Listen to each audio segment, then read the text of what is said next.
স্বাক্ষর মা ঝিলকে বরণ করার স্বীকার করল বৌমা হিসেবে। হ্যাঁ বন্ধুরা, এমনটাই দেখবেন ভোলে বাবা পার কারেগা সিরিয়ালের আগামী পর্বে। মিনু সাক্ষ্যদের বাড়িতে এসে রায়পূর্ণকে জানায় যে চৈতি দিদিমণির মা বলেছে হরিতকি নেই বরণডালায়, তাই সেটা জোগাড় করতে। তখন রায়পূর্ণ একজনকে হরিতকি আনতে পাঠিয়ে দেয়। এর মধ্যেই নীলাঞ্জন মিনুকে জিজ্ঞেস করে ঝিলের সঙ্গে তার কথা হয়েছে কিনা। মিনু জানায় সে ঝিলকে ফোন করেছিল, কিন্তু সম্ভবত গাড়ির শব্দের কারণে ঝিল ঠিকমতো শুনতে পায়নি। এরপর সাক্ষ্যদের বাড়ির সবাই বিয়ের জন্য একসঙ্গে বেরিয়ে পড়ে। তখন কুশ, সাক্ষ্য এবং তার ভাইবোনেরা মিলে নাচ গানে মেতে ওঠে। সেই সময়ে সুদর্শনাও সাক্ষ্যর বিয়েতে উপস্থিত হয়। ঠিক তখনই ঝিল সেখানে এলে শতরূপা অবাক হয়ে বলে, কিরে, তুই এখানে এলি? ঝিল উত্তরে জানায়, তোমরাই তো বাড়িতে এসে নিমন্ত্রণ করে গিয়েছিলে, এখন এসে প্রশ্ন করছো কেন?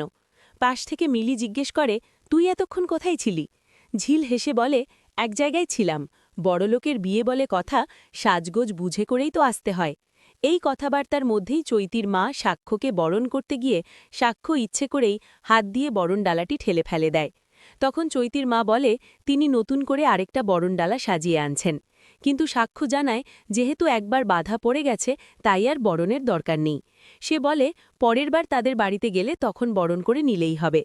চৈতির মা এতে সম্মতি জানান। এরপর সাক্ষ্য, ঝিল এবং বাকিরা সবাই বিয়ের মণ্ডপের সামনে এসে দাঁড়ায়।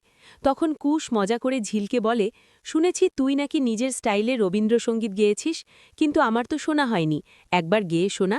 পাশ থেকে ঝিলের বন্ধুরাও তাকে উৎসাহ দেয় গান গাওয়ার জন্য। কুশ তখন ঝিলকে বলে, এইখানেই দাঁড়িয়ে তোর গানটা সুন্দর করে গেয়ে শোনাও।